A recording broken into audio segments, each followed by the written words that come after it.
All right, here we go. Podcast number 2 with George Brannigan. Cheers, everyone, for all the kind comments on the first one. This is actually the first recording we did, so there is a few cars in the background, so hopefully that doesn't spoil it too much for you. It was good to sit down with George and chat to him before he goes to Europe.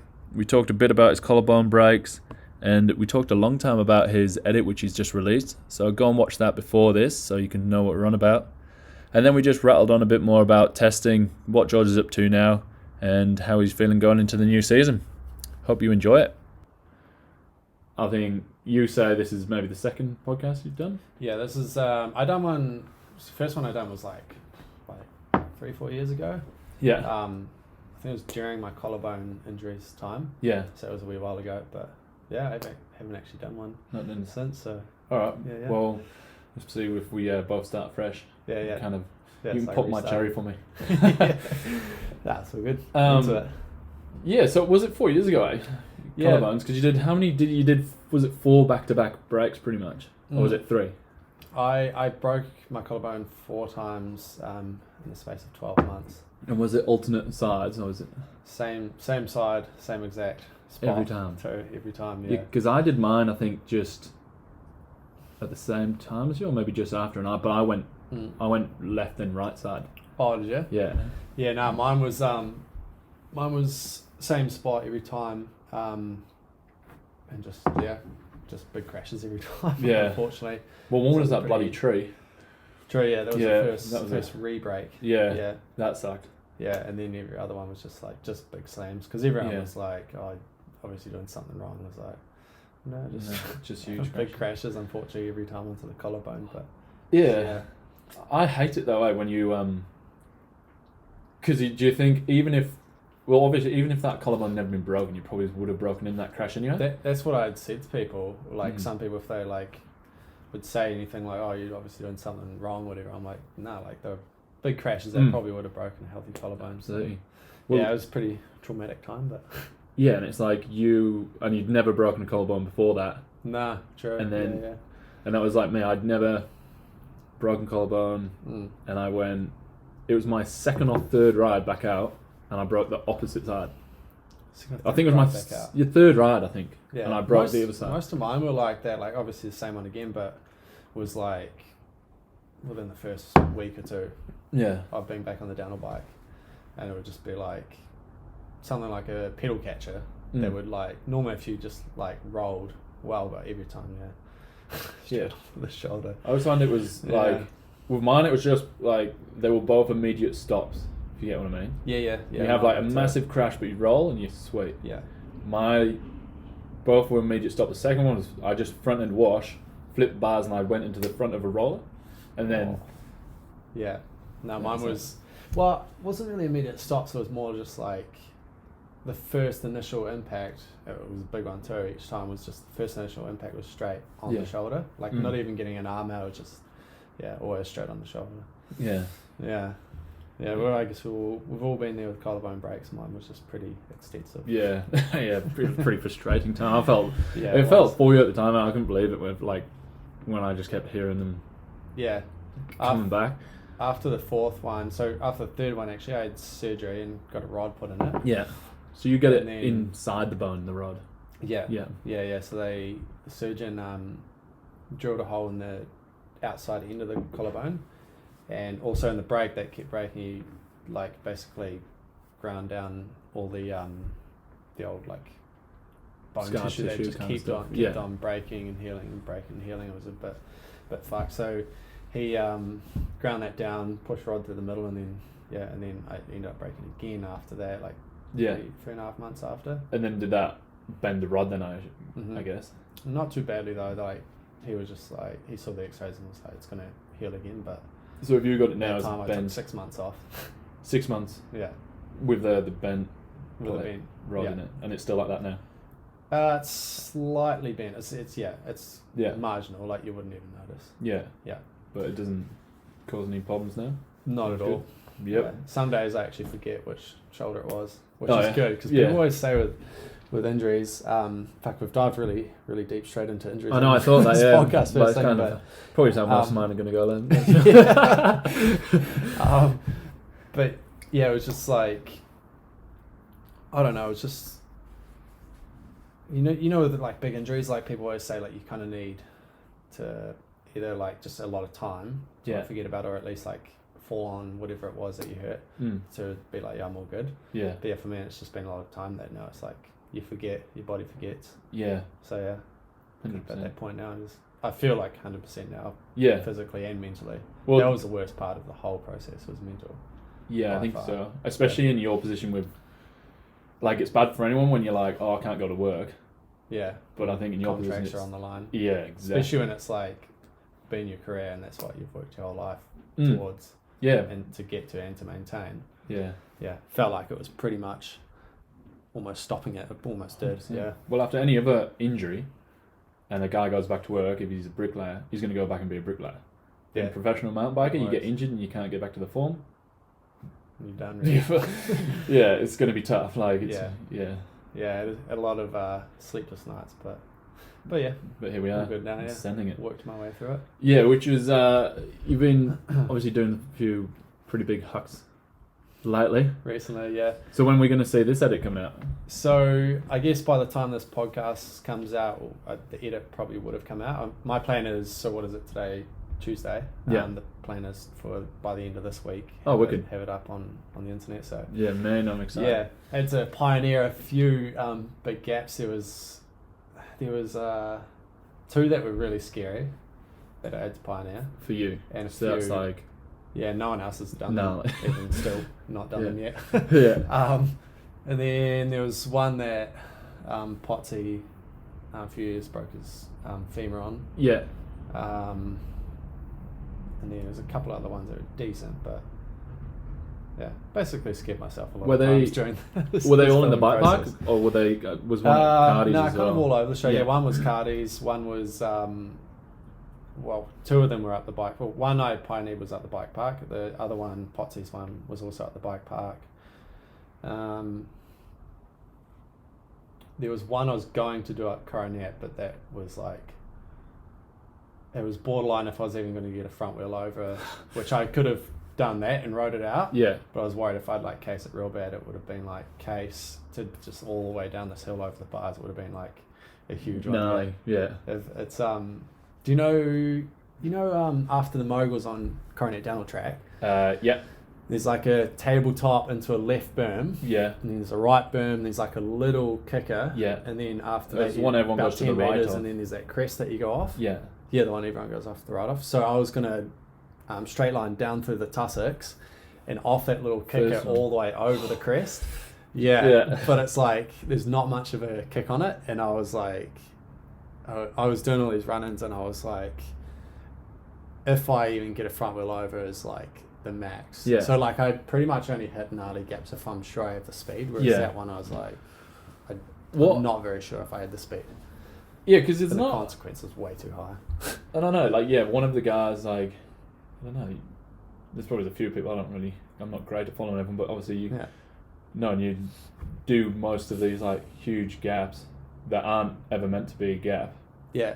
For one, how do you, I don't know, do you try to find them, or do they kind of like, do they just kind of stand out to you, or? Bit of both. Yeah. Some of them I'm just like, I'll just see it, or like I might even be just riding the bike park and just some days I might be thinking about some gaps, and then I'll kind of keep an eye out. Like the one up the bike park, it was like that. Yeah. Then the one at Cardi's is more like you had the speed Yeah. to clear it if you pulled up, sort of thing. Mm. So for people that don't know, it's like this step on, step off thing out of a berm. Yeah. Oh, yeah. But I was like, the scariest part is the landing. It was like sniper ass. So Because it was blind, it would be behind. it was so blind. So you'll see in my edit, I've got a bike sitting upside down on this rock on the side. So there's like, Yeah. you come round the berm and then into the takeoff, and it's like a bit of a bowl into the takeoff.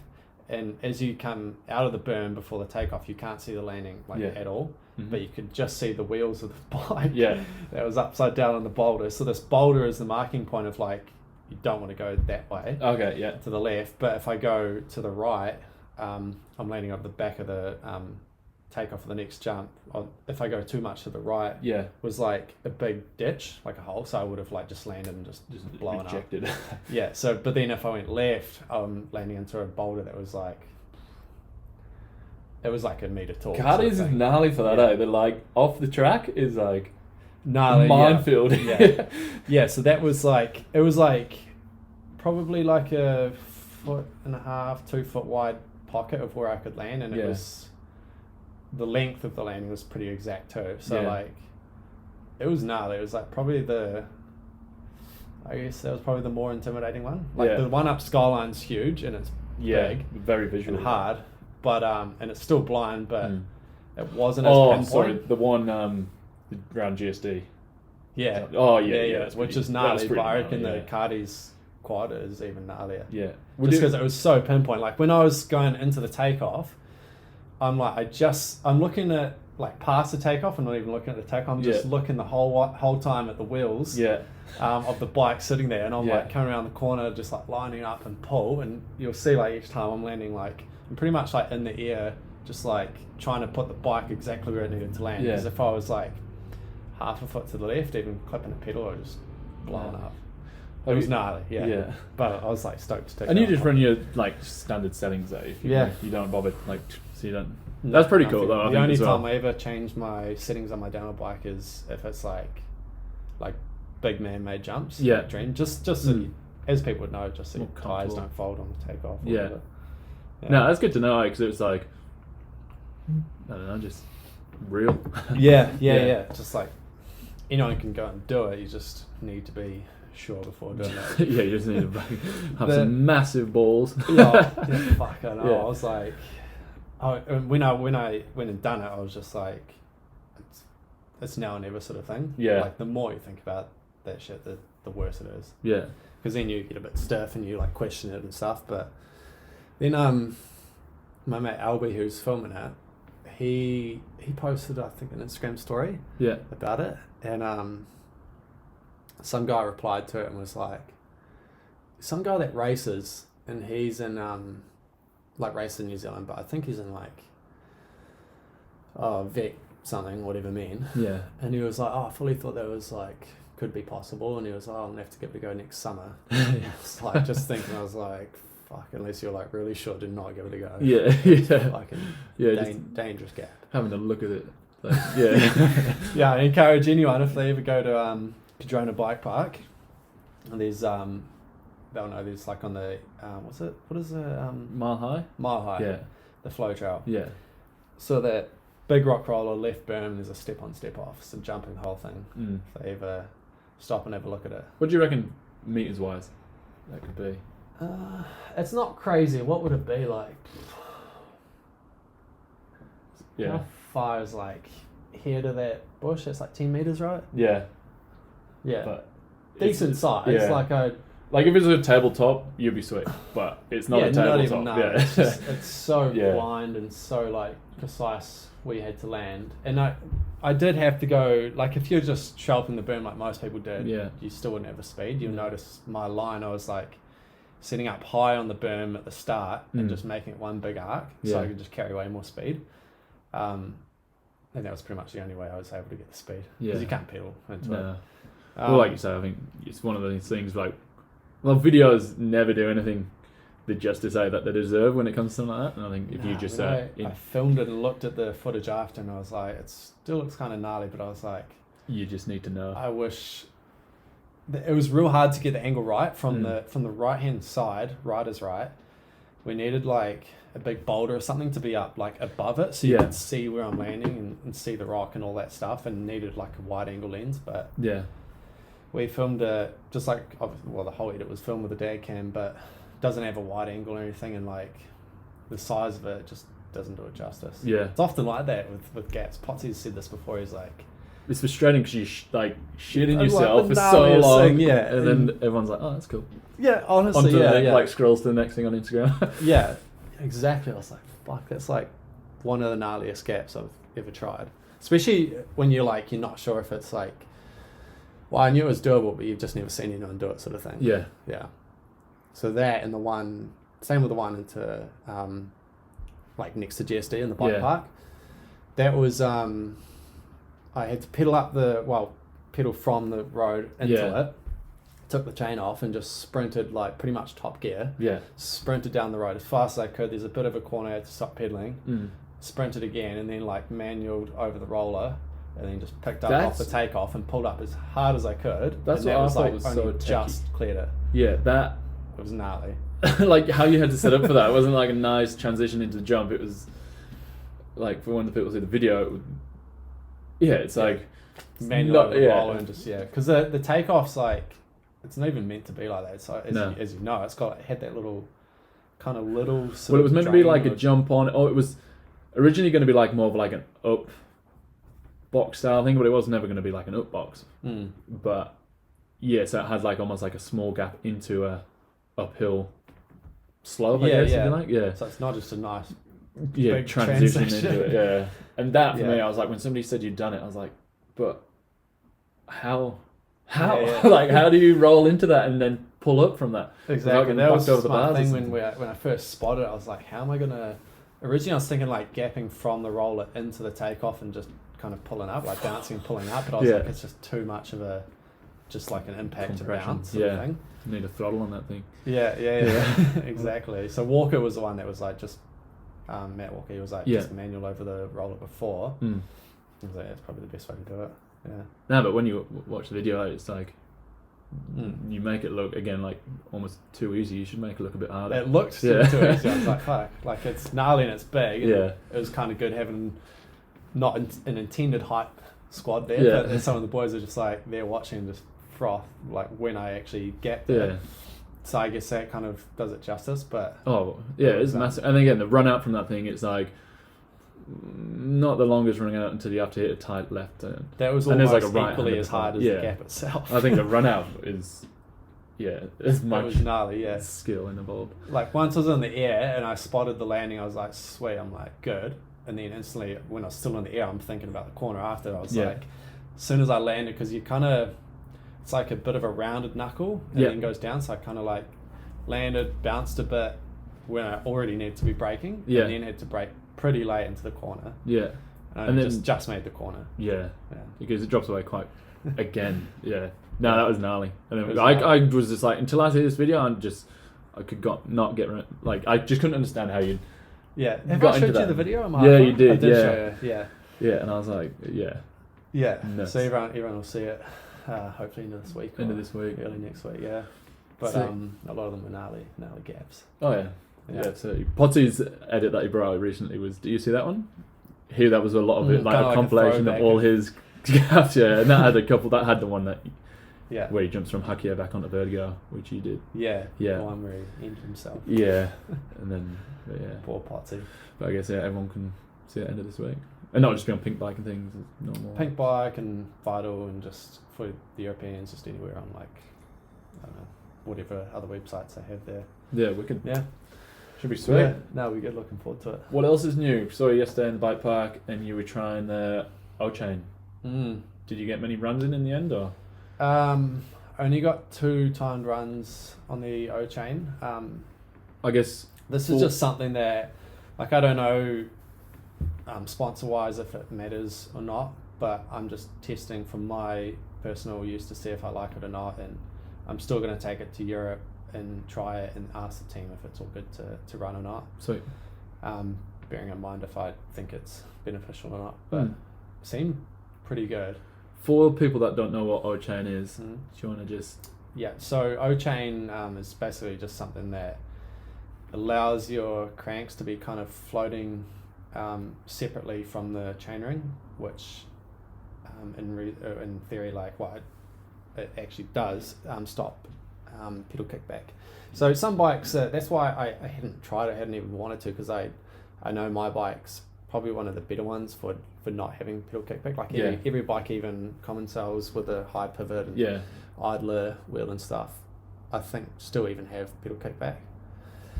But some bikes are real bad for it. So, but I was like, my bike's sweet, so I was like, I didn't even need to try it. But a mate in New Zealand who's importing them now, Cam Johnson, or CJ Suspension, he was like, just try it. So I was like, sweet. Took it up to the bike park, and I was like, I was kind of when I was pedaling to the Gondi after putting it on, I was like trying to ride over a couple of curbs onto the footpath to see if I noticed anything. I was like, don't notice anything, but I was like, whatever. Can you feel it when you pedal forwards? Nah, not at all. Not until, well, apart from like if you quickly pedal out of a corner because there's that lag before the engagement. But yeah, so after that, like, didn't have too much expectation in my mind, but some bits of the trail you don't notice any difference because the suspension's not compressing that much. Like just like little kind of corrugated braking bumps, and there's ones that'll be like 2 inches tall. Yeah. And then just like braking hard into corners, rough stuff, it was like not day and night difference, but it was definitely noticeable. Yeah. And not placebo. So do you want a blanket as well? It's bloody freezing. It's chilly. Yeah, I'll grab that one there. Yeah. Sorry, we're just getting rugged up off to the couch to grab some blankets. And stuff. Definitely. Winter's definitely on its way. It is chilly. I need some slippers in here. Yeah, so that's just one thing. Like as any racer that wants to actually be competitive and take things serious, it's worth trying different things and learning from different products and just seeing what's like going to help you the best for racing, basically. So we always see Bruni with 1,000 computers on his bike. Oh yeah, exactly. Yeah. And whether it's something like new and innovative like O-Chain, or if it's just simply getting the best out of your setup. But some teams like I know Specialized obviously the number one team for testing a hell of a lot like Bruni and stuff, but then Common Cell, I think what did I hear, like something like they've done something like a week or 10 days of testing every month of the off season. Was it the year when Amori first won the overall? Yeah. Their off season, something stupid like that. I don't know if that's true. Yeah. Might be a rumor, but I heard they've done like a crazy amount of testing. Yeah. Do you think the testing is, just helps like mentally more so sometimes than actually physical? Because I wouldn't say more so. I'd say it'd go kind of hand in hand, because if say sometimes you might test like every kind of option of one thing, whether it's handlebars or it's suspension or it's brakes or whatever, and you might have actually been on what's best for that from the start, but you've tried everything and then you're on the best possible setup. So say if you've tried that on everything on your bike, which I'm sure like Specialized and Common Cell and some of those bigger budget teams do, then you just know you have the best setup. So for that reason, then you're like, man, I can't be any better. The bike's not holding me back. Like you have to good be headspace. Yeah, you have to be fast. So it's not just a physical thing from the bike, it's mental too. No, it's always interested me with the amount of testing you guys do, and it's when it comes to suspension testing, do you ever just make one click and test, or do you do like a handful? Or because it's different. Like when I've done testing with Fox, for example, first time I ever tested with them when I was on Trek like 2013 or 14. The way they were doing it then was, say one adjustment, say it's like low speed compression. They would be like, okay, you're going to run this at full closed just to learn what it does. And then next run it full open. And then the next run like in the middle, and then like go from there, sort of thing. So that's why testing can be so extensive. So say you might take like 7 runs just to get your low speed compression set up. And then you got to get the high speed compression set up, and then you sag and all that, and then you probably have to not go again, but you have to tweak your other adjustments again, because once high speed compression's been adjusted, then it slightly affects what dials you want on the low speed. So it's apparently, was it Blinky who reckons Specialized probably spent like $1 million in the off season just on testing. Because you think about like the whole team, the truck goes everywhere, travel, food, like everything, like it's almost like a short race season for the team, just doing the testing in the off season. So pretty gnarly. Do you think more teams are going to follow suit with that? Do you know, like, are you hearing things around the pits, like there's more like budget for teams to do testing? It obviously comes down to budget at the end of the day.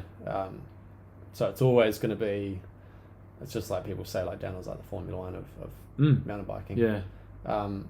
So big budget teams will just have more an advantage of that. But at the same time, like, to be honest, like bikes and bike products are just so good these days that it is kind of not a level playing field, but it is like, it wouldn't be, say, like 10, 15 years ago where what you're buying off the shelf is probably nowhere near as good as what the racers are using. It's pretty much like what you get given is like what you race on, and that's just like what a customer can buy. I think it's more of just getting the right setup, and there's things inside forks and shocks you can do with shim stacks, and will make the bike perform a lot better.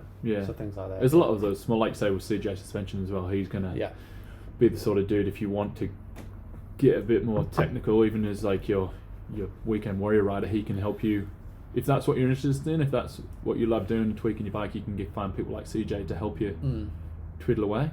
Or if you are just a racer looking for that bit, there's a lot of small companies out there, I guess, now that can help you get those small advantages as well. Yeah, and that's important, which is because cool. Also because like every rider's different in what they like.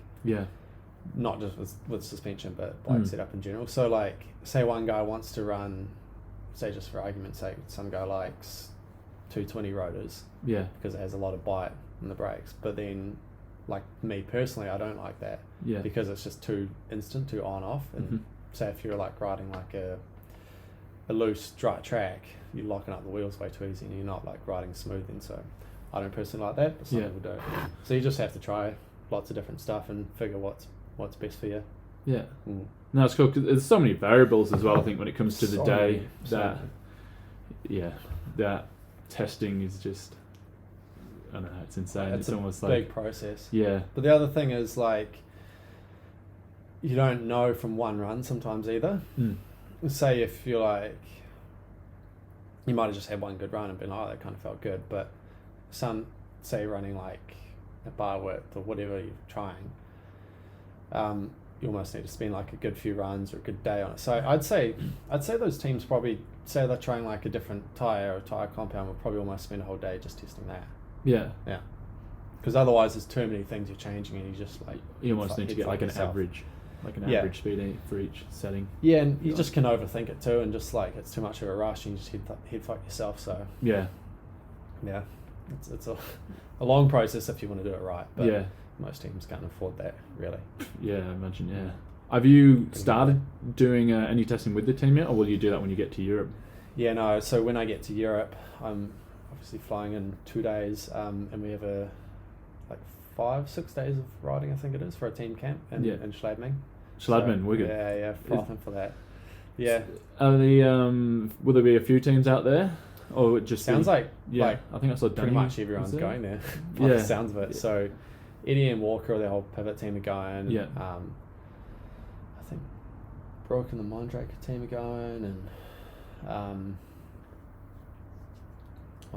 heaps of other people have said they're going. I can't remember off the top of my head, but do you think that makes it better for if you're testing, or would you rather test just with your team there so you can, or can you just like doesn't really people matter. out? Didn't care, you done it? Because the testing at the end of the day is like just from the pits, trying whatever's in there, and like getting things changed on the bike in the pits, and then from the top of the hill time runs down. So if you're like hanging out with your other mates and stuff and other people are riding, outside of that or in the meantime, it doesn't really matter. It's just as long as you're able to like get your bike dialed in the pits and try it on the track, that's all that matters really. So whatever, wouldn't really matter. It'll be for me personally better because you got more people. You've got a good chat, I guess. If good crew, that'll be sick. Well, so when is the first World Cup? Was it meant to be Fort William, which has been cancelled, or is there something else? Well, obviously, first World Cup would have been Maribor. That was postponed. That's postponed. Luckily not cancelled. That's postponed till August, and then Fort William was the first, and that's the only one that's been cancelled. And now Leogang will be the first, which is I think the 12th and 13th, or 13th and 14th of June. Oh, sweet. So we're not far off at all. Nah. Really?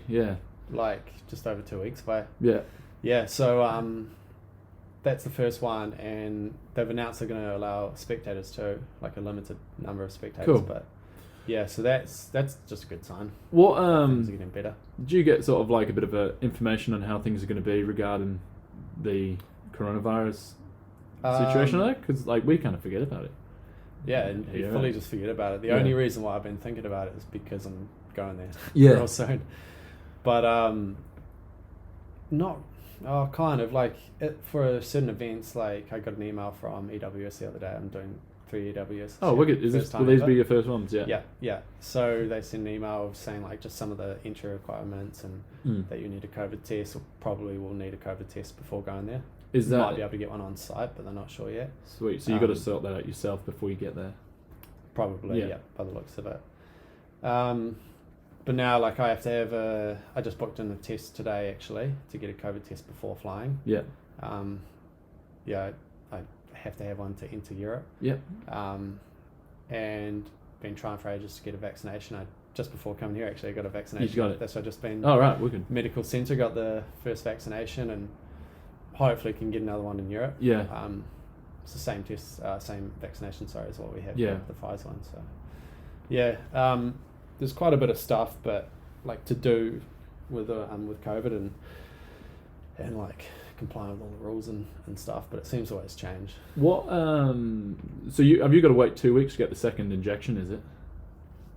Yeah, 2 weeks. You can get it. And then that's one thing I don't know is if there's like a maximum amount of time from first vaccination to the second. Yeah. But if it seems like it's going to be real helpful with just traveling country to country or for certain events, then I'll try my hardest to get a second vaccination over there. Yeah. But otherwise, I'll just wait till I get back here and might not even have the second one. Yeah. And just get them both again. Yeah. See how they go. Yeah, see. Rewind back to EWS. Well, that's I was just about to ask about that, but because I didn't know until just now that you can do them. Yeah. Well, last year I was actually going to do my first one in Zermatt, which sounds like that would have been a pretty bad introduction to my first EWS because it was terrible weather and the trails weren't the ones that they ended up being able to race in the end because of the weather weren't the best. It just sounded pretty crap, but I was there for the event and woke up one morning, like before practice or anything started, just one of the days while I was there, I woke up and I was like, I feel like I haven't smelled something for like the last little while. I was like, just thought about it. Yeah. And then cut open a garlic clove, put it up to my nose, couldn't smell anything. And I was like, I Googled like what the symptoms are and that was like high on the list. I was like, oh, shit. It was a bad sign. So I just left straight away. Like, I didn't know if I had it or not, but I was like, it's not worth the risk of being there and like potentially infecting other people. So I just got out of Zermatt straight away. And I'd had a test a couple of days before that, only because other people around Morzine where I'd just been had been getting it. But I felt fine. I had no symptoms until that. I thought I was fine. And then a few days after that, sure enough, it came back positive. Yeah. And I was like, oh shit. Yeah, bugger. Yeah, but I didn't even know I had it the first week. Like, I barely felt anything. And the second week, I was just like a little bit tired, but that was it. And you were sweet. Yeah, my mum had it, and then she's sweet. Yeah, she just didn't really notice. Yeah, she works in school, and one of her like colleagues had it, and then she obviously got it off her. Right. And then and then I don't even think they tested my dad. They were just like, you guys got it because he works from home, and they're like, just stay at home for self-contained and just mum test, and she tested free. Actually, I guess he must have get tested too. I don't really know how the whole process worked, but he was sweet. He's like, obviously both of them a bit older, and they were fine. Are they pretty healthy? Don't have any? Yeah, they're pretty healthy. They're pretty. Yeah. Well, that's the thing. Healthy like, lifestyle. I probably knew like 20 to 30 people in Morzine over that time that people were getting it. I knew probably about 20 or 30 people who ended up having it, and the worst symptoms anyone had was just like a normal flu. Yeah. Like I've had flus that are way worse than what I had from COVID. Yeah. Normal flus that are way worse. And just like most people or everyone was like either didn't know they had it or just like, I don't know, sore throat and aches and just that simple flu stuff. Yeah. It's funny how it seemed to take a turn on some people, and I think just the yeah. elderly and people who've got certain health issues that are like real Underlying. vulnerable to that. Yeah, yeah. But yeah, hopefully, I don't know. Hopefully, we can just carry on as normal. Like I say, we've had it pretty lucky. Like we can't really talk at all being here, but got a feel for everyone over. Oh yeah, where they've been hit a bit harder. Yeah, it must have been so just tough. Like mentally too. For people who are healthy and not worried about getting sick, it's still like if you're cooped up inside a house all the time and you're always in lockdown. Yeah, it's like not a mentally healthy thing. No. A cousin of mine, she I think she just started a new job, and the only way, I think it was just her and her boyfriend living together, and they weren't. She was, I can't remember, but she had. It was like 8 weeks later or something, or even more, and she still hadn't met any of her new workmates. Hadn't left the house, and to do the essential things, and I was just like that.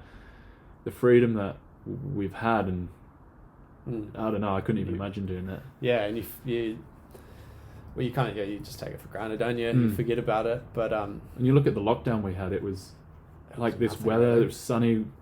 It was actually sick. It was the best fall. Like how long was it? 6 weeks in the end or something?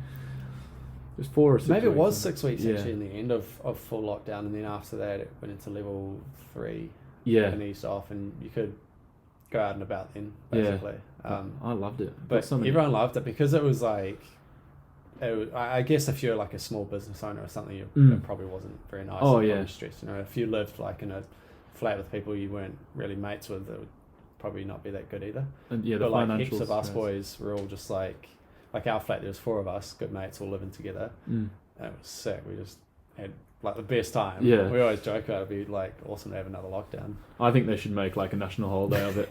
But like, or maybe just like a week. But that first week, like, got out, got the jet wash on the deck, got the deck nice and clean, all like the garden, sort of like did all the house chores, and and it's like all these things that you just can't bother to normally do. And it was spoke to other people, and it was the same thing. Like all the house chores that you've been putting off, like they're pretty boring, but you.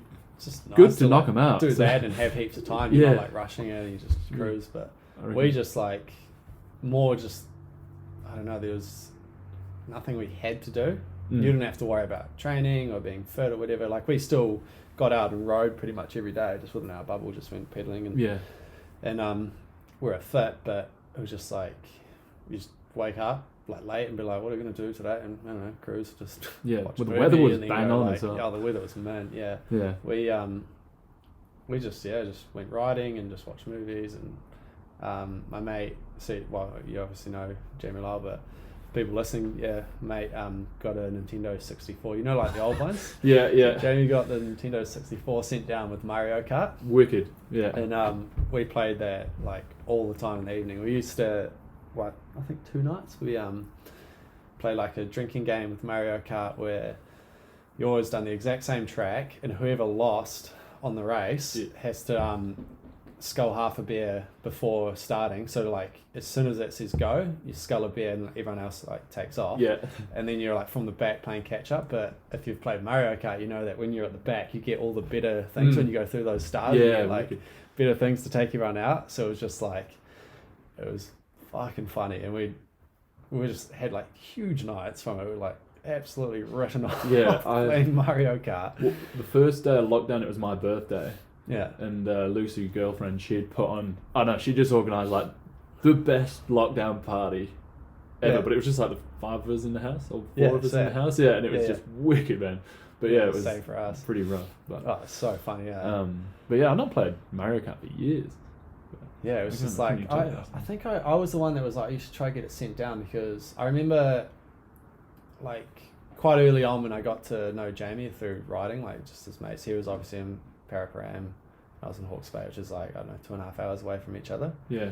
So sometimes I like go stay with him and like do a bit of riding and stuff. And we must have been, I don't know, somewhere in our teens. And I always played Mario Kart when I was at his house. And and then I was just thinking like during lockdown, because we were like, we need like a PlayStation or an Xbox or something. And I was like, fuck it, your old man to send the Nintendo 64 down. Yeah.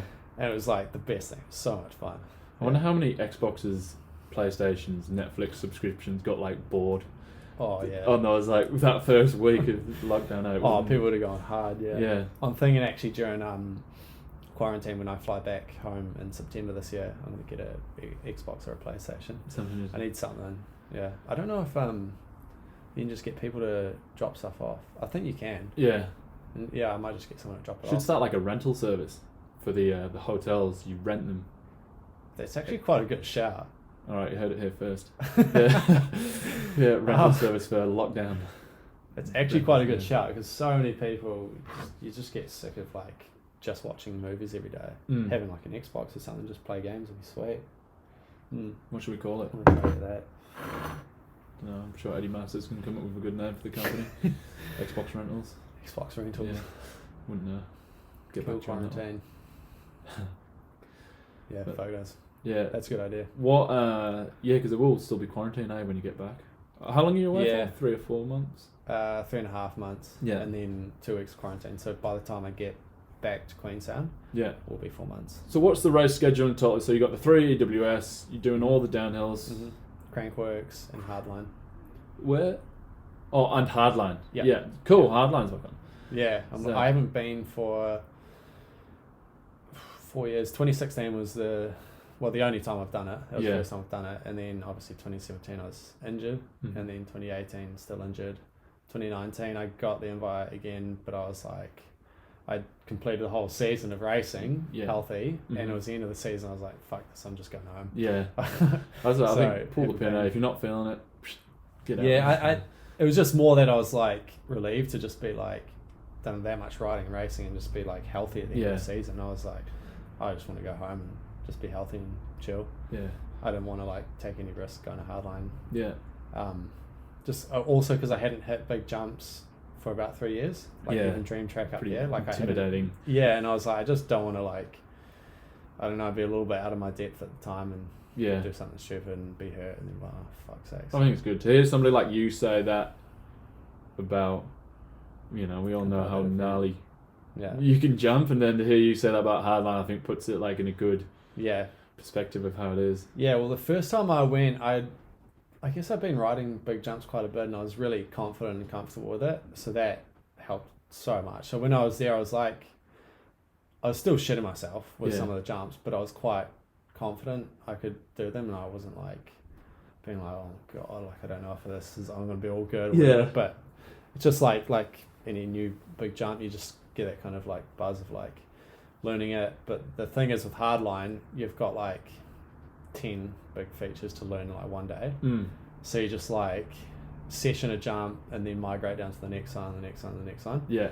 It looks like a good week of riding with a so sick. Nets crew. Yeah. So this is the way they set up the event for like the riders and stuff and everyone involved. It's just like, I don't know, just like a fun event. With a race at the end. Yeah, it looked wicked. What was the one? So 2019 was the last one, wasn't it? 29. Yeah, was that when they went and played rugby? 2020, obviously nothing happened. I think. Yeah, that was pretty funny. Yeah, I missed that one.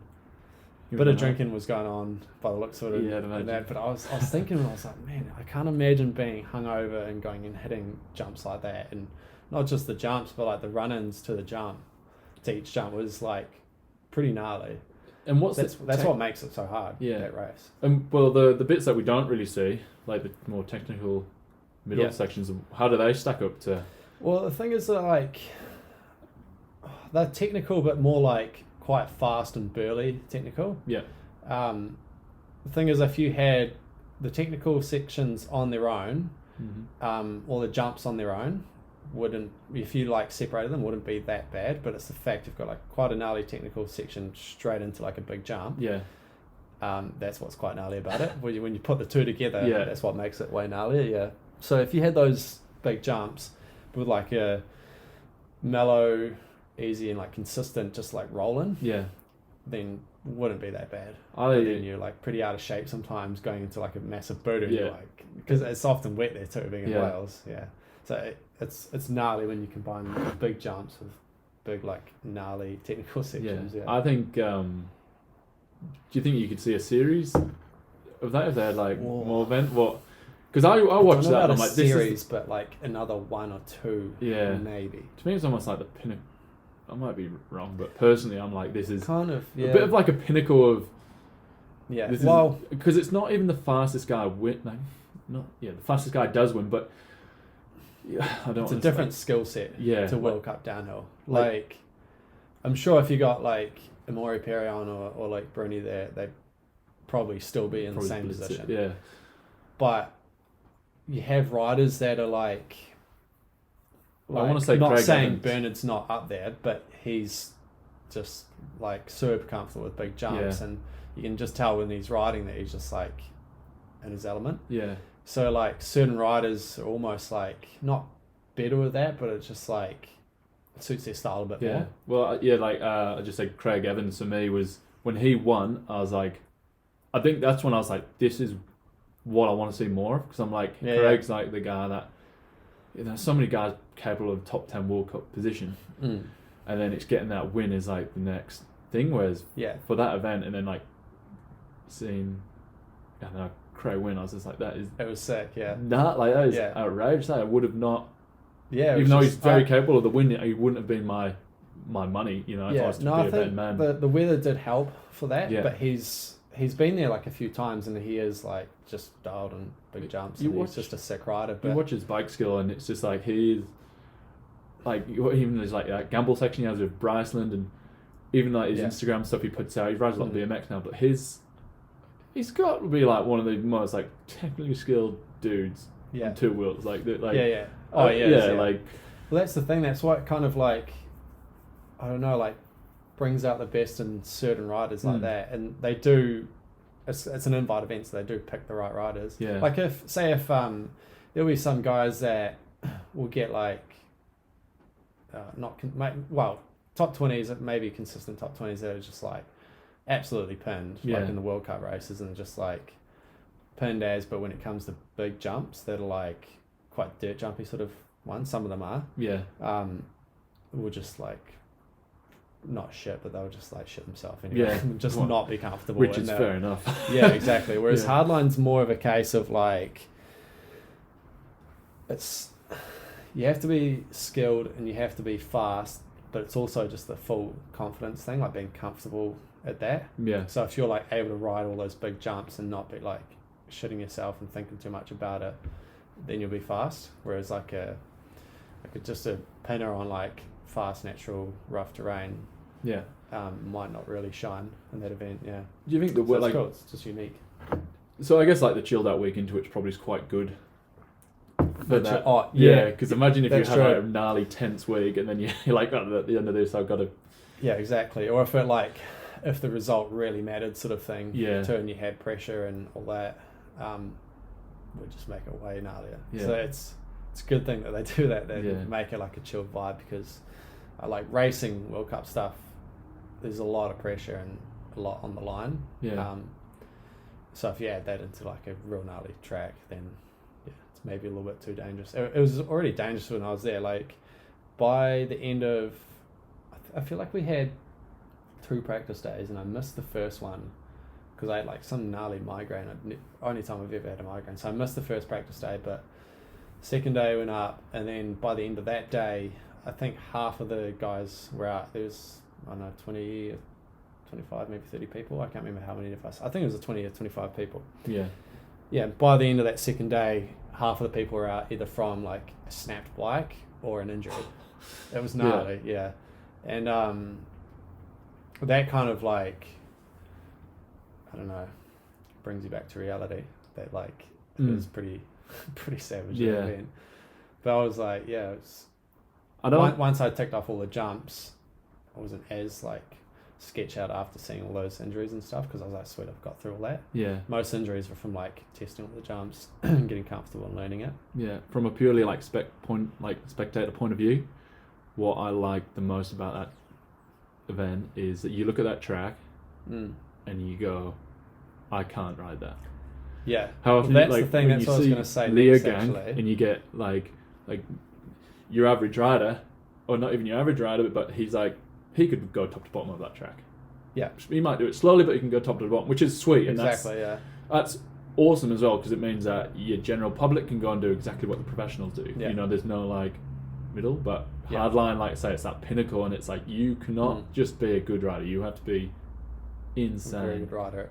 Both things, big jumps and gnarly technical. And which is why they select a few people, basically, just a select few people that are capable of that. Yeah.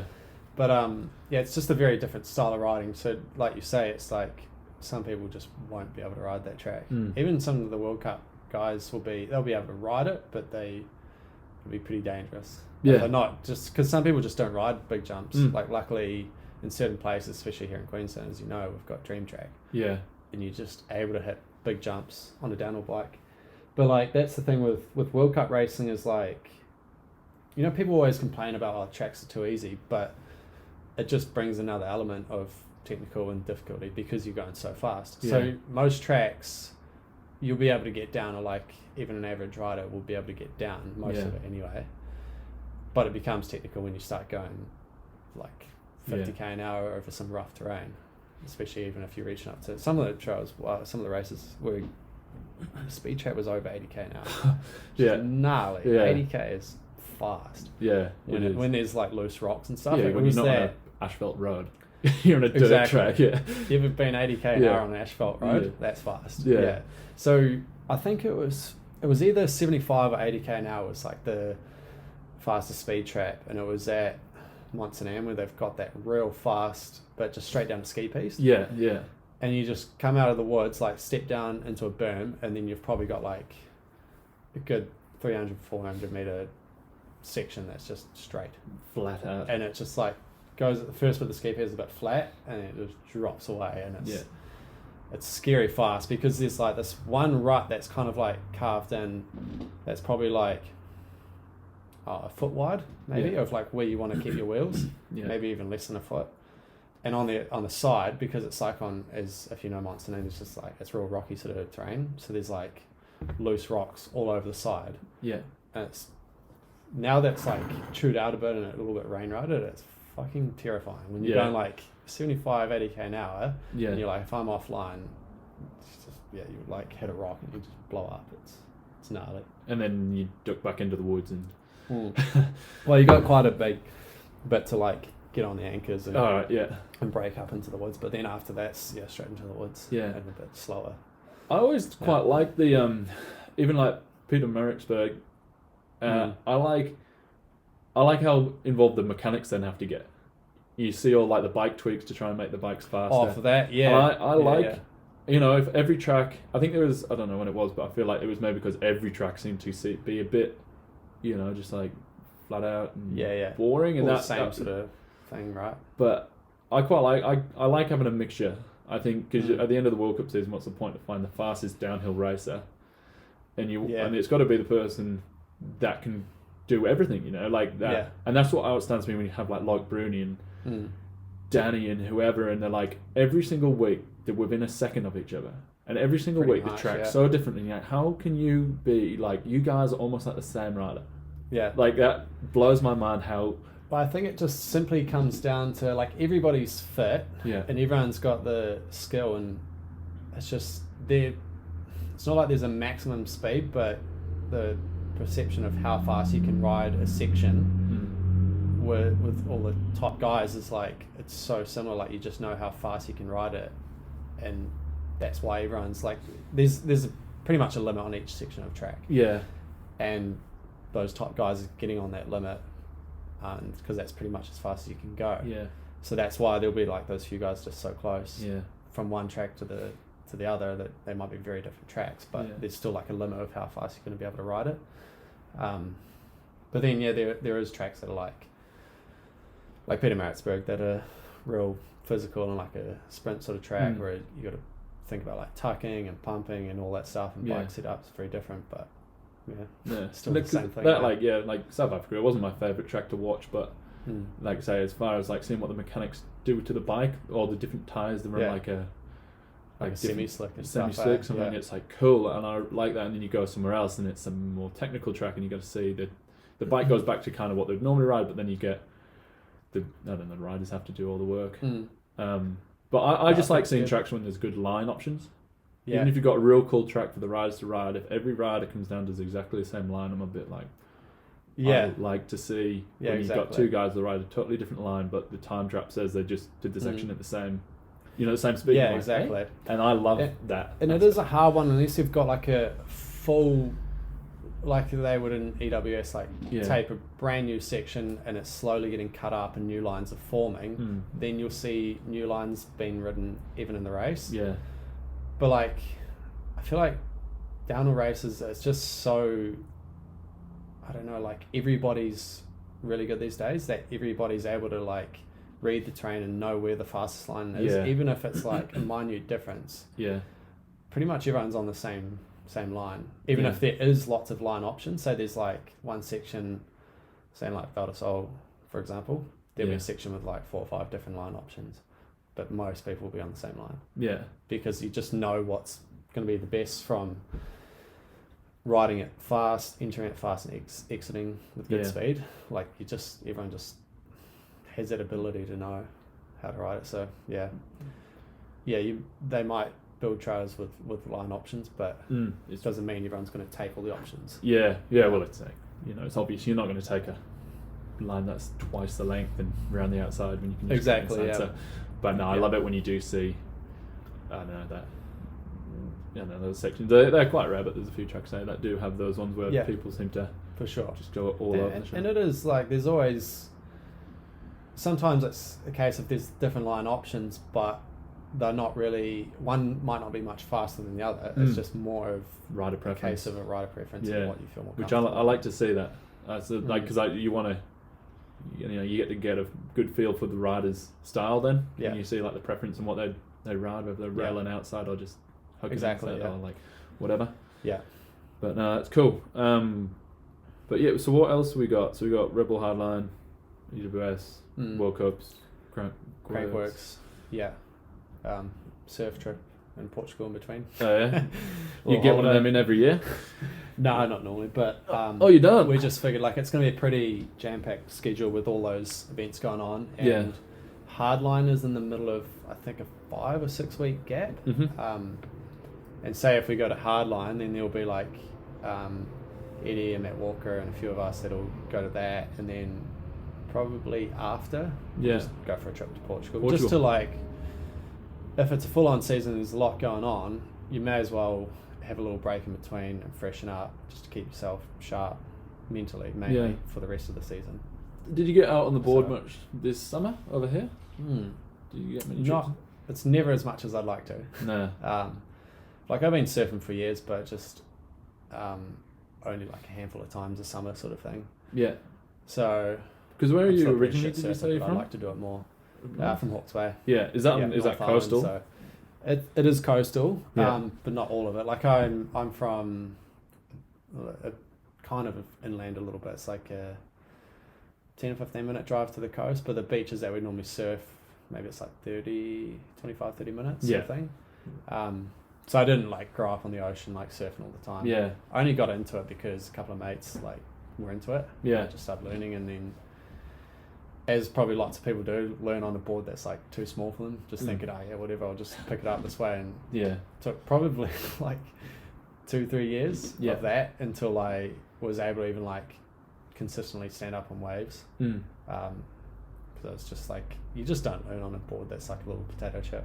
Yeah. I wish from the start I had just gone and got like what I have now, which is like a 5'9" twin fin fish, but like real fat, lots of volume. Yeah. Yeah.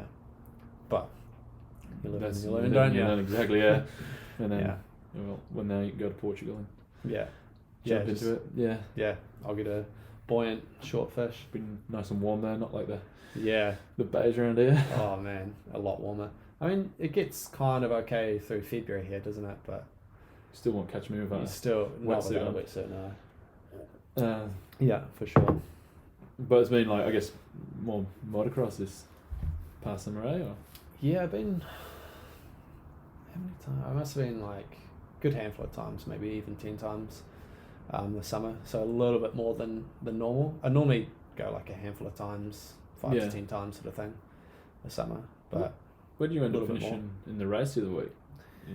So pretty good overall. Yeah, so I don't know what I was in the overall, but so there's 3 motos. I raced MX2 and was 10th, then 8th, then 7th. Yeah. First moto was a nightmare with, as you know, it was just puddles everywhere. And pulled all my tear-offs, all 7 of them, of the laminated tear-offs by the end of the first lap, and was Really? just covered in water and mud, and Yeah. just like, and then got taken out, and already had like throttle grip on both hands because my gloves were wet and Yeah. covered in shit, and then got taken out like on a second or third lap, and just had more dirt on my hands, and just like could not hold on. I was just like, fuck this. I thought I was like 20th. It turns out I was like 10th. Yeah. I don't know how. Yeah, you were riding good. Yeah, I obviously Yeah. didn't ride the last moto, and yeah, it was Yeah. sick. Yeah, I'm loving it. I Well- feel like I'm getting to the point now where I feel kind of natural on a moto, whereas it wasn't like that. Like, you know, you just have to think about Remember that using we were the there with gears Wilson, what, 5 years ago? the what? Remember we were there with Wilson about 5 years ago at the track? I think you hadn't probably seen. What did I have then? Yeah, it's probably. I can't even remember. No, did you have how many Yamahas you had? Did you have a Yamaha back then? I've had a Yamaha I had it for about 4.5 years, that 125. Yeah, it's probably that. It's a Maybe. sick little bike. Yeah. I kind of miss it some days. Mm. So much fun. At some point I'm going to get another one. Yeah. Another 125. Like, my ideal would be to have like a Would you go pretty 150? decked out 250 or a 350, like Yeah. quite a grunty 4-stroke, Yeah. and then a 125 Yeah. just go fuck around on.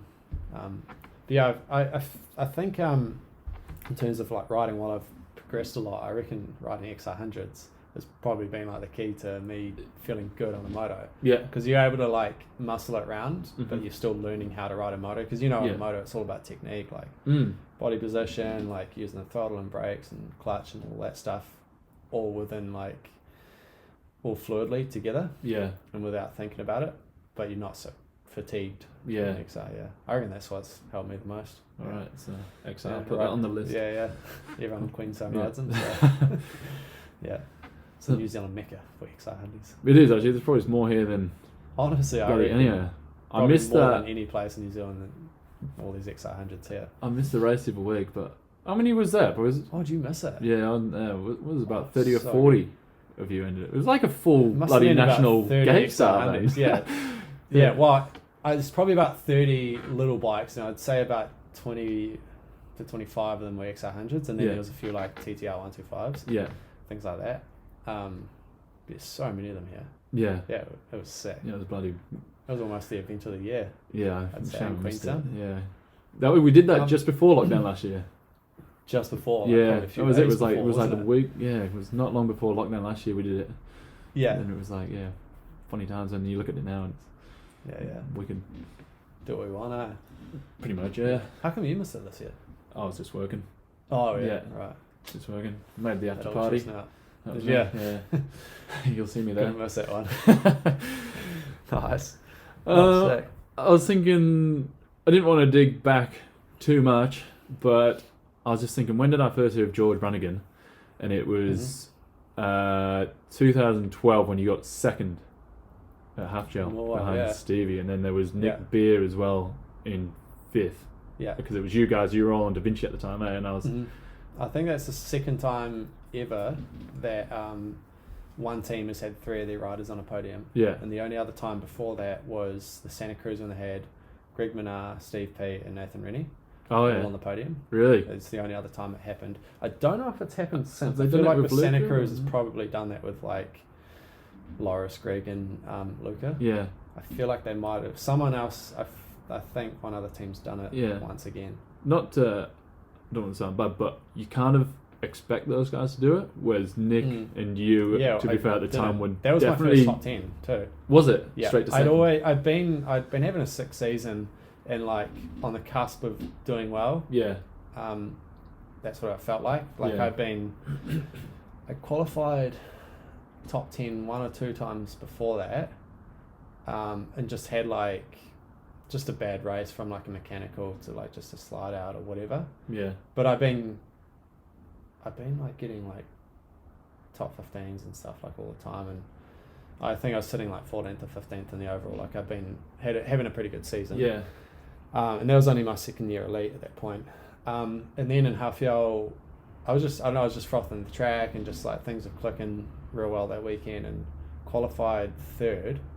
Right, I started off with time practice. I was like 4th in time practice, and you normally don't look too much at it, but I was like people all, sometimes everyone goes hard in time practice and you Yeah. do actually have a gauge from that. And I was like, fuck, it was fourth and just had like Mm. a smooth run. I was like, man. And then qualifying was in third. Stevie was first, and then I think it was Robin Warner, the Swedish guy. He'd ridden there a bunch, and he'd slotted in between into second. I was like, holy shit! Like, this is foreign to me. This is on. I was like, this is mean. And then just I was pretty nervous for the race, but like being teammates with Stevie and just those little subtle sort of habits, the way he, I don't know, approaches a race and dealing with nerves and the way he holds himself, I feel like rubbed off a lot and made me able to, I don't know, perform my best on that day and not like fuck it up sort of thing. Yeah. So yeah, then had like a mint race run and ended up second. Yeah. Yeah, I was like, holy shit. I remember, I had a good start too, and then just felt like I had a good run, but for some reason that race didn't have like a big crowd, so the finish area there was not that many people. Mm.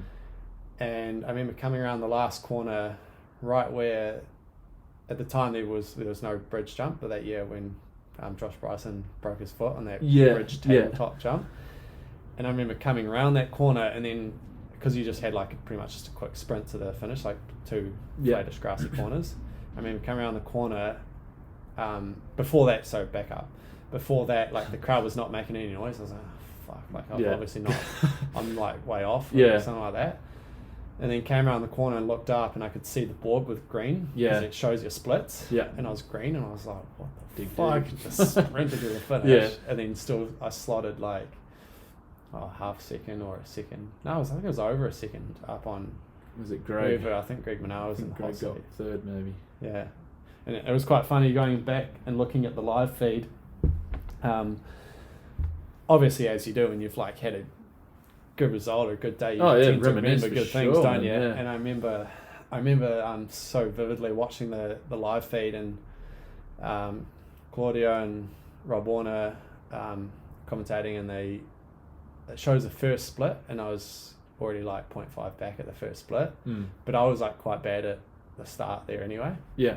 It was a short split anyway. I remember, so was it like quite those fast long tables? Yeah. I've never been, obviously just seen it on TV. That's what it was, yeah. And then it'd be straight into the woods from there. But the first split was not long after those. Yeah. But anyway, so like was half a second down at the first split, and I was, that's a bummer. Like at least you're done like well in the qualifying, and like he'll have a bit of confidence for next year and can be a group and stuff. And then it got down to the second split, which is pretty far down at that time. I think it was with free cast, it was like 3/4 of the way down, and I kind of like already almost about to talk about the next person. It was like writing you off. Yeah, and then it was like 1 point something up, and they were like, oh what? And they were like just like what the fuck? Yeah. And then all of a sudden they all frothed up, and then slotted like 1 point something seconds up. Yeah. Into the finish. Yeah, I was stoked. I love it. Yeah. It was a weird feeling because it almost felt like easy, and like it hadn't been like this long process of like this goal that I've had for like 5-10 years. So like when it happened, it was just like, oh man, cool. Like I wasn't just like holy shit, just like buzzing at the finish. I was buzzing, but I wasn't just like emotional and over the moon or anything like that.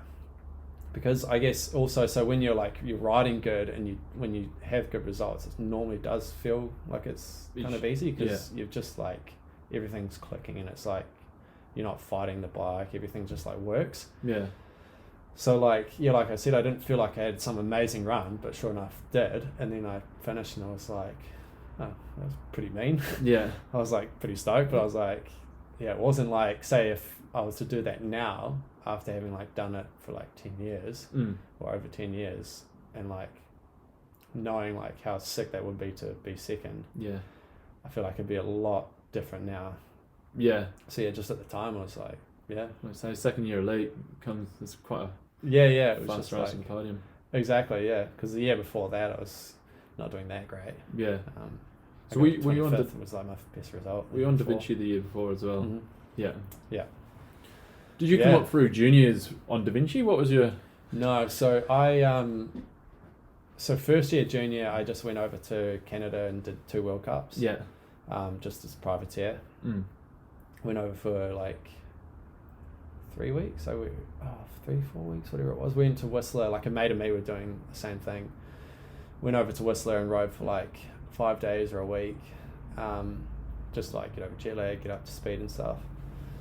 And then and then this is quite funny because it shows my lack of knowledge of World Cup racing, how it all works. So we had flights booked from Whistler to Quebec before Montserrat, which would have been my first World Cup. Didn't even know track walk was a thing. So my flight was like arriving in the afternoon after track walk. Yeah. And I was like, fuck, like everyone else is doing track walk, and I was like, I just didn't even know. But I guess it didn't bother me too much at the time because I didn't know it was such a thing. Yeah. Didn't know if it was beneficial or whatever. But my mate who had done a couple of World Cups the year before, you know Richard Leacock? I recognise his second name, but no, maybe if I saw But anyway, he kind of knew, and he had booked his flights for the day before. But anyway, I'm like flying in, no track walk, and turned up for the race, hadn't walked it. First run in practice, slid out, just like a little slide up, but it like wrenched the bars up and snapped the stem. Oh. And I had a direct mount stem, which I think weren't that common at that time, or that type of one wasn't anyway. Mm. And I couldn't find a direct mount stem all day. Ended up driving all the way into Quebec, checking all the bike stores, missed all the practice. I'd only got half a run. So, and this is my first World Cup. I didn't even know the track, so I hadn't even walked it. And then, the next morning, maybe it was, I still didn't walk it. So the next morning, I just banged up four runs, I think, before qualifying, and still qualified like 50th, I think. Yeah, and that was when that was when juniors and elite were mixed. So I was like, kind of like shocked. I was like, how the fuck did I qualify? Yeah. Knowing that qualifying was supposed to be hard. Yeah. Which it was. But I was like, I guess I was just, sometimes when you know you're a little bit behind the 8 ball, you just like try that a little bit harder. And I feel like in those practice runs, I was just like, I think I was pretty much just doing full runs, just like going as hard as I could. Yeah. And then just quality run just went, just balls to the wall, and it just worked out, and qualified like not even knowing the track, and that was your first World Cup. Practice it. That was my first World Cup. And that was 52nd. 52nd. Yeah, qualifying, and then the race didn't go as well as I ended up 60th, I think, something like that. Yeah. Yeah. 52nd first crack qualifying is pretty. Yeah. And I was a first year junior too. Yeah. That's pretty good going. So it was pretty full on. Then the second World Cup was a weekend after in Bromont. Yeah. Or maybe 2 weeks after, I can't remember, because we rode a bit in Bromont Bike Park in between. And ended up 41st, both quality and race run for that one, I remember. Yeah. Yeah. I think I was the first place junior too, actually, at that one. Oh, really? Yeah. Because who did... A little bit of help from Brooke and Danny Hart. Had either bad runs or just washed out, like crash or something, but yeah, I guess 41st as a first year junior. It's not bad. 41st now is good. Yeah, true. Yeah. Mine when you were a junior. So obviously something was working, but I remember I wasn't sure if I was even, or not that I wasn't going to race, but I was like a little bit put off, like I'd had not a decent crash, but like a pretty hard like fall on my elbow during practice before the race, and had to have stitches and stuff. And it just like hurt like fuck, and I was just like not as into it, but still did well, for the race run. Yeah, that was sick. So what year was that? Champs in Aussie. 2009. 9. Yeah, and then world champs in Aussie. Yeah. A few weeks after that, where Brooke ended up winning. That was in, what was it, Canberra? Yeah, and then Pete. Mount Stromlo. Was that? Yeah, that was Petey's year. Yeah, 2009. Yeah. When Petey won. Pete Dog. That was like one of the sickest events I've done in terms of like just the crowd and everything. Like, it was actually a real fun track to ride. Yeah. Just not so great to race because of the big sprint. Same with Peter Maritzburg. Yeah. Real fun to ride, not so much to race, just because it was like a big slog. Yeah. But I remember at Mount Stromlo, like the hill was tiny, and it was all like pretty much in the open, a few like scrubby sort of bushes and tiny trees. And we went back up after the juniors race and watched at the top, and I think it was Mick Hanna just crossed the line and he went to the hot seat. I remember hearing it like it was like I was at the bottom. It was so loud. There was so many people. I can't remember how many thousands of people there was. It was a huge crowd. Yeah. Because obviously, like it would be in New Zealand with the World Cup or World Champs. Yeah. You never get it. So anyone who's into mountain biking would have gone and watched it. Yeah. So There's probably a few Kiwis there as well, I imagine. It would have been heaps of Kiwis. Heaps, yeah. I can't remember. Oh, whatever the number was, there was thousands. It was sick. It was just like it was like a big fucking stadium bowl at the bottom. Heaps of people. It was sick. Yeah. That was cool. Yeah, it must have been outstanding to, I don't know, see big Steve get his win finally. Yeah. I guess I didn't know the whole world champ saga of PDs before that, so I didn't appreciate it as much. But over the years, realizing, especially after his doco came out, everyone realized how that puts goosebumps on my arms there when he's coming down now. Even if you don't know anything about mountain biking, you weren't even a fan of it, it's a good doco to watch. Yeah. So good. When it came out on iTunes, I think it was number 1 on iTunes movies. Really? I've got it. I downloaded it. Yeah, same. Yeah. I need to go watch it again. I need to show the girlfriend, show her some real history. Yeah. It's good history. Yeah, it's a good era of lots of characters back then, and quite a good era. I think. Good story. Yeah. Well, it was wicked. Like the whole Nico Vilios thing before that, that guy, he's racing the E. He raced EWS for a while, but I think now he just does the EWS. EWS, so the e-bike EWS, which is probably actually real fun. To be honest, that would be sick, I reckon. Yeah, I guess they've probably just got a bit of a trial format at the moment. I don't know how they do it. I feel like it's probably the same thing. Yeah. But you just have the e-bike to get you up the hills, maybe. Yeah, I'm not sure. Maybe I saw the results. Getting down to it. Yeah, but I didn't really follow the whole format very much. Yeah. Yeah, I don't know how it works, but I think Tracy Mosley's doing that as well now, eh? Is she? I think I heard something that I think she might have been doing it. I can't remember now. Yeah, but it'd be cool to see the her old dogs, back. Eh? Yeah. They do say the e-bikes are good. Oh no, she was having. No, I don't know. I feel like I listened to a podcast with her. She might have done that. I can't remember. I'm training for them anyway. It'd be good to see them back on it. Probably might have been called an old dog though. I don't know. Sorry. Yeah. How long have we been chatting for? Well, just over an hour anyway. Just over an hour. Well, we'll wrap her up. Yeah. There's a couple of questions. Well, yeah, I guess we just went back to George before I knew George, and then George now on the propane. Yeah. You were on that. Was last year was the first year? Or was that? Mm-hmm. Yeah. Yeah. Last year was my first year with propane, and quite a bummer with all the COVID stuff, because that was my first time since all the injuries feeling good again. Yeah. And feeling like I could be myself in terms of racing and riding. So it was quite a bummer to they just basically put a halt to all that. And I know we did get those few races before, but as so many people did in the World Cup, so it was just a messy year, hard to stay motivated and be at the sharp end and just be really prepared. So I feel my off season that I had going didn't carry through into the races overseas, unfortunately. Because you didn't know when you were going to get the call to go, I guess. It was just especially being canned? Winter here, and being in Queenstown, being a really cold winter place, so it was hard to train properly. And how did you find the format? Because it was the double-headed weekends, wasn't it? I unfortunately didn't get to race. Oh, you didn't? In the end. Yeah. I did Crankworks Innsbruck and did well there. I was, I think, 4th or 5th with a lot of the good World Cup guys. That must have been good to see Brooke back for that one, eh? That was sick. That was an outstanding outstanding result. That is goosebumps sort of thing watching. Insane. We were talking about the injuries before and how hard it is to come back from even a collarbone break or a dodgy shoulder, whatever. The process is gnarly. To come back from what he did.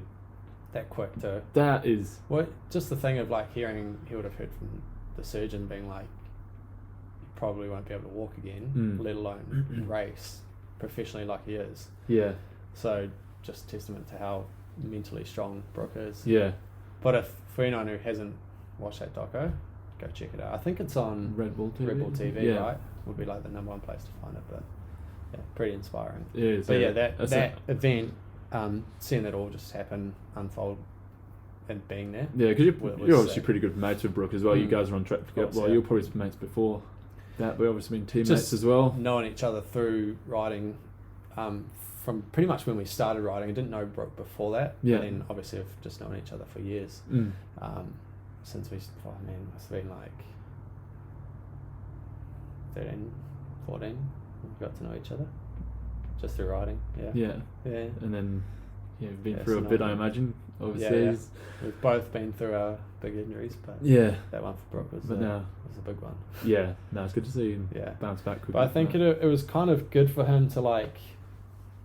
I can kind of relate to how the whole like recovery thing is. It's I know not comparing mine to Brooks, but like in terms of the whole length of the process of constantly every day you're rehabbing and trying to get fit and strong and mentally back up there.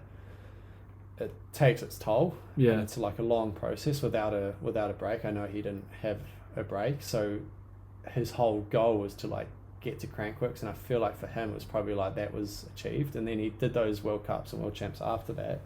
But I feel like that was the thing to like get there. And you could tell he was a bit mentally drained after, and so having the off season and a kind of extended one now has been kind of good for him, because I feel like he would have just chilled and taken a break and reset. And just like I said with my collarbones, you like need that time for your body to forget. Yeah. So it's not in the not in the front of your mind. Yeah. Like when you go riding. Yeah. So I feel like we'll probably see pretty much fully the old Brook this year at some point. Yeah. Whether it might be right at the get go, you might see good old Brook charging. But if not, like if he's not that 100%, I reckon by the end of the year. Yeah, which is pretty good to fucking see. impressive. It's just What he's it's been outstanding for anyone. That is. Oh, absolutely. Yeah. Any sport, like anyone who's like an athlete or anyone in general, but will be able to watch it and be like, holy fuck. Yeah. Doesn't matter if you're like obviously if that happened to like I don't know, like an NFL player or someone like from a really big sport, a huge name, it would be like frontline news. Oh yeah. On so many websites and the news and whatever. But anyone who understands what he went through will be impressed. So pretty gnarly. Check out the Red Bull documentary, I guess, in that one for anyone that doesn't know. That would be cool. So, but yeah, back to George. Sorry. Yeah, George now is in a very good place, I would say. So like I feel like I'm at the point where I was last off season, like just everything, like I'm really just prepared with riding and mentally, like I feel like I'm as good as ever, and just like frothing to go now. That's the other big thing is last off season, once COVID hit, and then going overseas was uncertain for a start, even going there, let alone if the races were going to happen. So it was a big kind of like question mark the whole time of like, what am I even training for? Yeah. Even guys who are like Bruni said, winning races the year before, he was struggling too with the motivation, just being like, what's the point if it's probably not going to happen? So it's crazy the difference that it makes once you realize what you actually, I don't know, training for and getting prepared for, how much more motivated you get. Yeah. Like have that end goal. Still it was kind of like deja vu this off season. Once Maribor got postponed, Fort William got cancelled, I was like, oh, it just feels like Here we go. 2020. I was like, not this again. Yeah.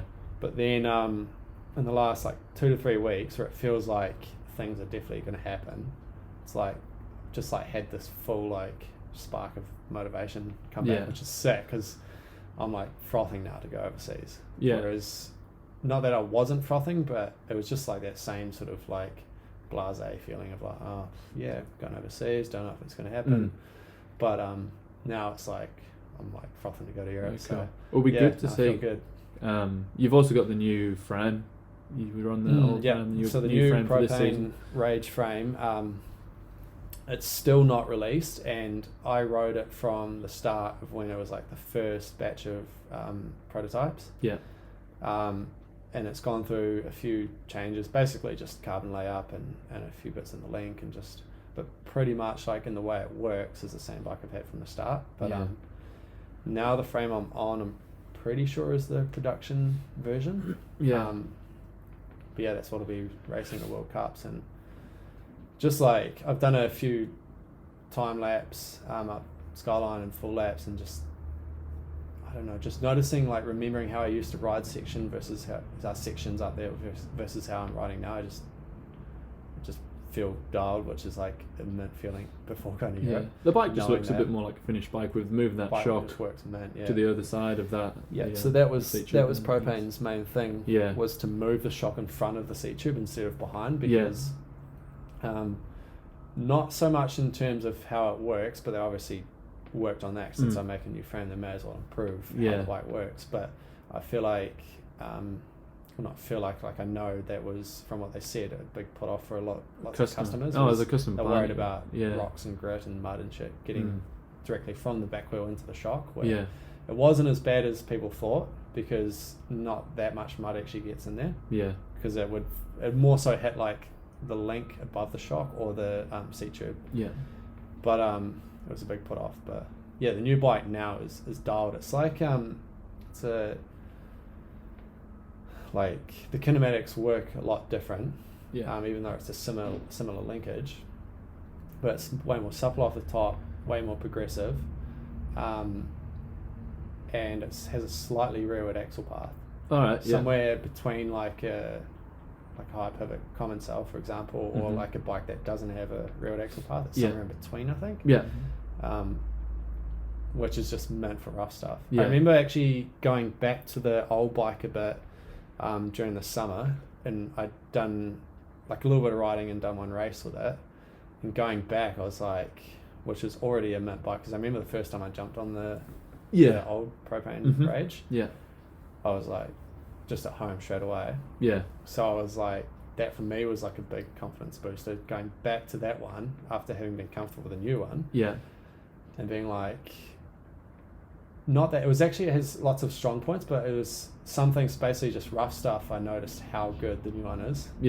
So like going back to the O-chain, that's why I was like, I just didn't care to bother trying the O-chain, because I was like, this bike's just mint on rough stuff. But then it's like covers all the other points of riding, where it's like it's stiff enough, so it's good in bike park berms and stuff. But it's like progressive. It's like it's playful. It's just good on rough stuff, like everything. Propane have actually, like, not just because they're my sponsor, but they actually have like nailed it on the bike. I've always felt like sick.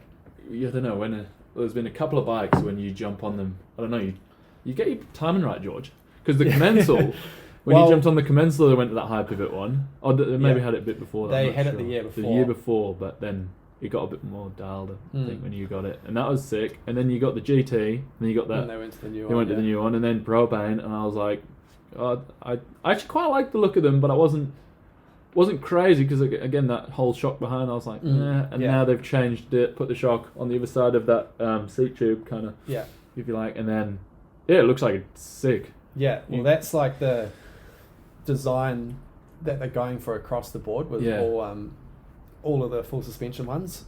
So like the Eugene, the trail bike, the Tai, the enduro bike, and now the Rage, the downhill bike, they're all that same design.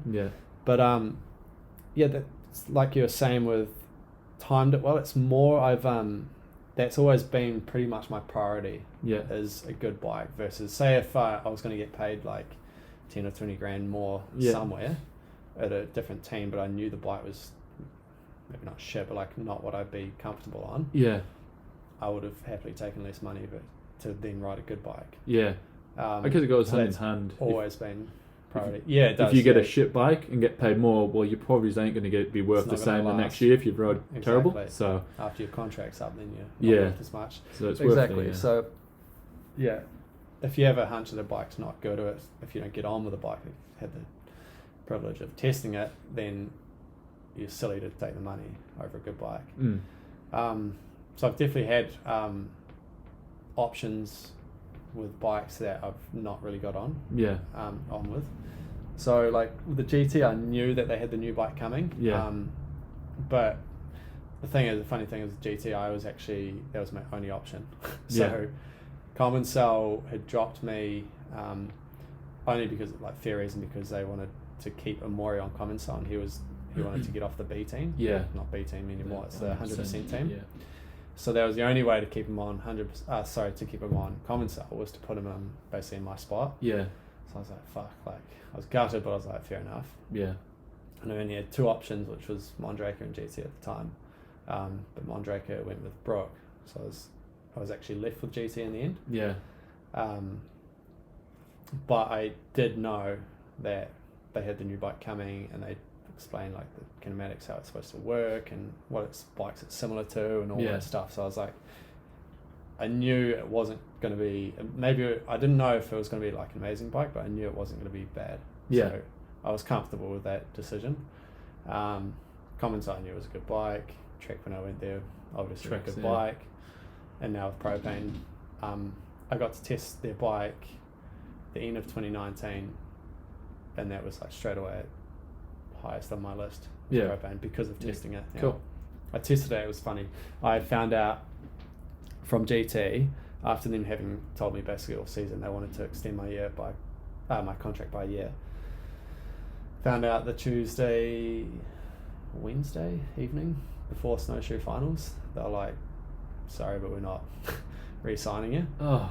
I was like, fuck. Like, cheers, fellas. Yeah, an hour, 1 hour of sleep that night.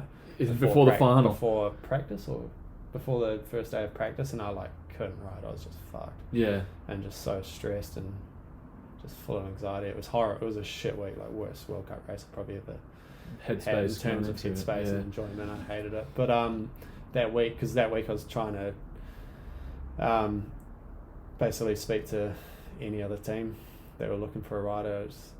Luckily, team manager Mark Morrison from GT was so good, and he's just a total edge. So he wanted to look out for me, and he was the one that, like, it obviously wasn't his decision, but he was like, I want to tell you now, so you have the chance to speak to other teams. Yeah. And yeah, test rode the Propane after qualifying, I think it was, on the other side of the hill until like 7:30 or 8 o'clock at night. Yeah. When like test rode a few laps on it. So it's crazy to think how that fucking week went. It was pretty hectic week, pretty horrible. But like I just knew I was like, after that night before practice, and just like, you know, when you like haven't slept and you just like pretty much blurred, you just can't concentrate. You feel like a zombie. Yeah, and on that track, if anyone's ever ridden it when it's got a bit of moisture on it, is like lethal. And I was like, I just couldn't ride, and I was just pretty much like scared and not enjoying it, and stressed out, and didn't enjoy it. I still somehow qualified after having like a slide out of crash or something, and still somehow didn't have but then luckily after a bit secured a deal with Propane, and it's just been like mint from the start, and they've been like real good, and it's a smaller company, it's not real corporate, which I like a lot. So I've got like WhatsApp direct contact with like the owner and the engineer and the marketing manager. So it's just a sick company, good team, and they're growing a lot, so kind of hopefully can stick with them for a bit if they can, because I'm frothing the company and frothing the bike. So I'm happy with where I'm at. I'm just enjoying it. Well, I'm excited to see how everyone goes overseas, and hopefully it's a bit more of a normal year, I guess, from a spectator point as well for you guys. I think it'll be good. And like I feel like by the end of the year a few of the venues will be allowing spectators. Cool. Well, it's good to hear Leogame's going to kick it off. And Leogame's the first one, so surely by the end, with all the vaccinations rolling out, surely they'll be allowing spectators at most of them, or a few of them. Wicked. Fingers crossed, who knows, but that would be sick. So you fly out in 2 days? 2 days. And then testing, and then first World Cup race. And then World Cup, Crankworks, EWS, World Cup. Just it's going to be pretty full on. Into it. Frothing for it, I can't wait, Well, awesome. We'll wrap it up there. I think we've actually it's been a while. pretty good, I reckon. Nice. There we are. Thank you for that.